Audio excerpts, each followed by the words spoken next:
So last night, Manchester United beat Ipswich by 3-2, and of course this morning I did a video analysing that game and everything that happened. However, I would say this was one of those football matches where you watch it back again, and you're still a little bit confused. There were a lot of talking points in this match, so I thought I would do a second video, sort of looking at some of the things that we learned in this game that I didn't necessarily talk about this morning. Certainly not all the points, so let's take a look at the first one. So the first thing we need to talk about is unfortunately a negative, and that is the form and the performances really of Andre Onana in goal at the moment, simply not being good enough. I think if we are talking exclusively and specifically about the goals last night, there's some question marks over who was really at fault, but certainly generally speaking, over the past 2 months I would say, Andre Onana has not been good enough. I actually think he started the season well, but in recent weeks he's been pretty tragic. So many high-profile goalkeeping errors. And I think for me, I'm also going to blame him on this one, although Dorgu also does not cover himself in glory. Let me know though what you think in the comments, because this one does divide opinion. For me, Dorgu is in a difficult situation, because in one moment he's looking over his right shoulder trying to see the Ipswich player. In the next moment he's looking up at the ball to see where the ball is. Here, he should probably start being aware of Onana, but I think if we assess actually the body language of Onana here for a second, that doesn't look to me like someone who has come flying out of his goal and is absolutely screaming at Patrick Dorgu to leave the ball for the goalkeeper. I want the goalkeeper here, if he's coming out, to be really dominant. Apologies for the barking, you may be able to hear in the background. But anyway, Onana here, I want him to be really dominant. If he's coming out, come make that ball yours, absolutely demand it. And he doesn't, and it sort of ends up in a bit of a mess. And I mean, the whole situation is just a little bit stupid. But again, look at the body language of Onana. That's not a dominant goalkeeper coming out to deal with this ball. Although, of course, Dorgu also should be more aware.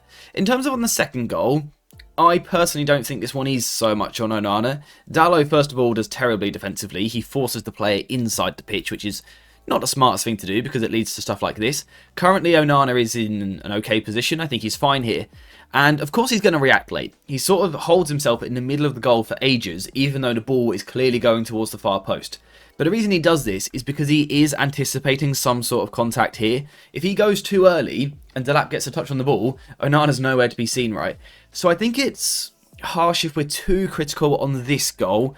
Granted, his footwork should then probably be better to make the save. But I think with Onana, what it is rather than one error being a massive issue and going, oh, we need to get rid of him, it's the collection of errors over the course of the season, and even going back to last season. There are so many goalkeeping errors. And I think when we signed him, we knew he wasn't necessarily the best orthodox goalkeeper, but we knew that we would get a lot of ball playing and things like that. At the moment, we're not really seeing the ball playing because it's not how United play. We don't play through the lines out from the back.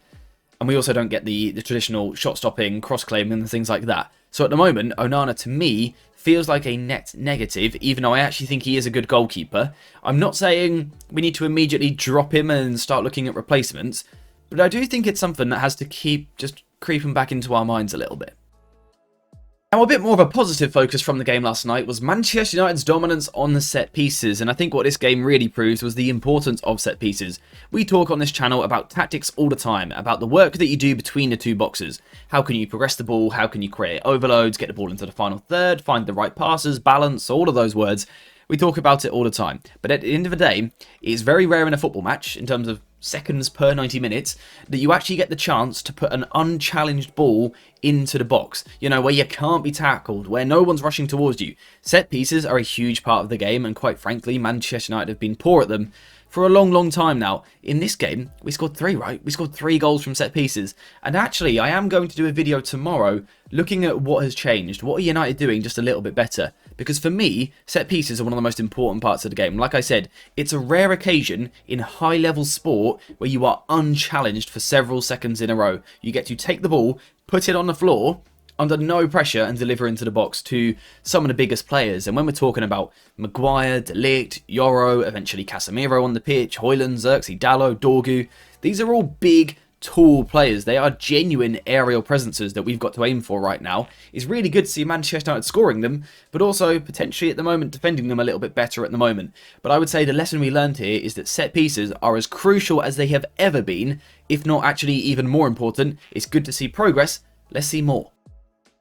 Now, the next thing I want to talk about is something that was really the focus of this morning's video, the importance of tactical flexibility for Manchester United. I think this has been the biggest criticism that's been thrown at Ruben Amorim, that he is too set on his 3-4-3 formation, he's got no other way of playing, and even during a match he can't really make a change. In fact, I don't know where you guys watched the game, but on the match that I was watching, the commentator was talking about Ruben Amorim always doing the same thing with his structure, yet literally 5 seconds later, he was complaining that the inside forward was actually playing on the wing, which isn't actually what we saw when Amorim first came in, so clearly we are seeing changes. We are starting to see a little bit more flexibility. At the moment, we're not seeing such persistence with a rigid double pivot. Very often, one of the two is being given that license to get a little bit further forward, and the past couple of games, that has been Manuel Ugarte, which is an interesting little evolution there. Of course, I've never really labelled him as a 6, a holding midfielder. He has always been someone who is best when he's given a license to do a little bit of both. But at the moment, he's not even close to being our deepest midfielder. He is really given that license to get forward and try and give us something in the attack. I think that tactical flexibility makes us way more difficult to play against. And to predict, really, I think. We've seen a lot of players this season going, we knew how United were going to set up, so we knew what we needed to do. I think last night we had the complete opposite, sorry. I spoke about this in the video. We were expecting that Manchester United were going to face a man-to-man press in this game. Even when Ipswich switched to the back 5, that was potentially the case, a man-to-man press. But United were able to avoid it with the tactical rotations. With players moving into different roles, it essentially made it so that Ipswich couldn't follow us man-to-man, because that would have meant sending their centre-backs into places that they simply didn't want to go. And as a result, I think the ball progression was much better than what we've seen in the past. And I spoke the other day, I think there is some progression in terms of the way that we move the ball forward. It's still far from perfect. We are talking about kind of scraping the barrel for positives a little bit, but I do think there has been improvement in this area. And I think this game in the first half really captured that. United were progressing the ball well, not just controlling it, although there was still control. And that's what I like, the balance to the way that we were playing, until the red card, which sort of broke everything. Now, just talking about the red card there, I think actually one of my favourite things from this match was the players' reaction. We went down 1-0 inside 5 minutes with one of the worst goals you are ever going to concede, in terms of just trying to figure out what on earth happened. I think we all sit there, we watch that and we go, right, okay, it's going to be one of those nights, is it? Amorim literally spoke before the game about the importance of a good first 20 minutes, starting the match well and getting the Old Trafford crowd on your side, and then looking to build from there. Within 5 minutes, we've pretty much put the ball in our own net, with the errors from Onana and Dorgu that we've already seen. To bounce back from that, I think was good. It would have been easy to lose our heads. I think having Bruno Fernandes on the pitch, someone who was, you know, normally a player that we label as being quite direct and wanting to get forward, lacking temperament, he was the one telling people to calm down. I think that mentality was good. We were 1-0 down, but we weren't panicking. And then eventually, because of that, we got ourselves into a really good position at 2-1 up. Then comes the red card, and then we concede straight away. In the second half, I genuinely was expecting United to come out really slowly, sit really deep for 45 minutes, which we did eventually see. But I was expecting a team which really sat off, and at half-time, I thought we were going to lose, to be honest. I thought we had a good first half, but at half-time, I thought we were going on to lose the match.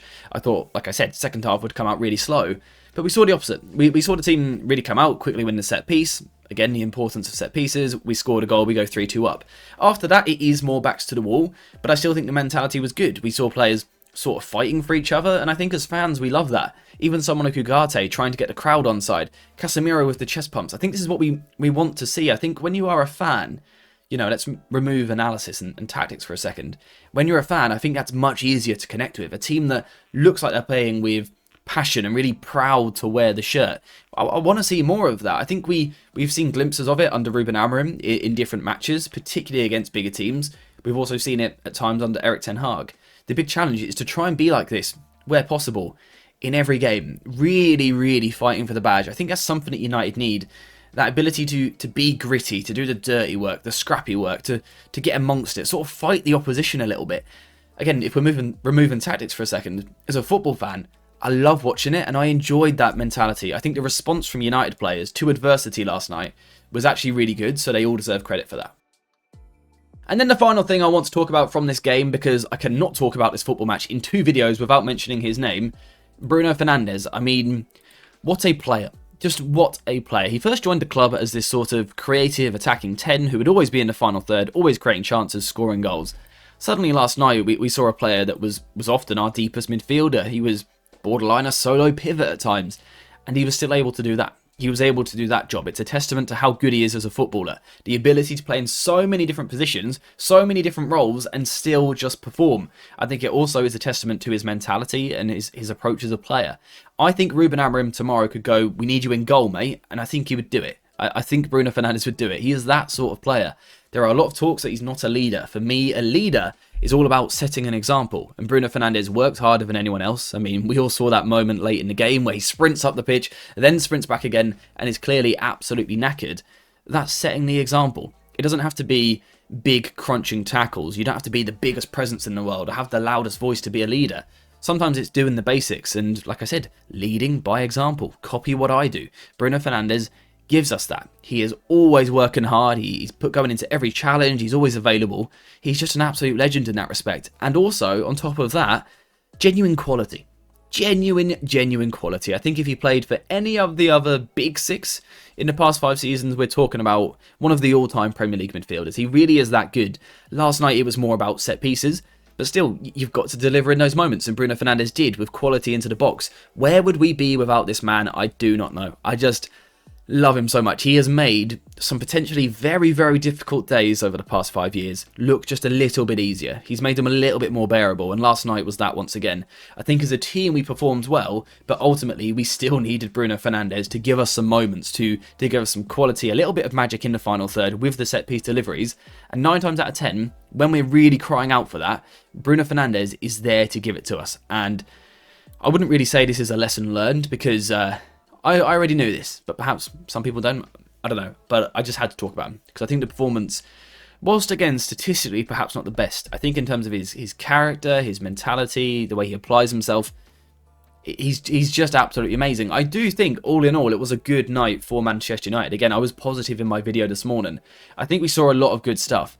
But I think actually, whilst this morning it was all about tactically being good, I think that focus on winning the moments, you know, mentally being present and then winning the moments, delivering in the moments with the set pieces, the headers into the box, but also in our box, defensively dealing with things, being switched on, concentrating.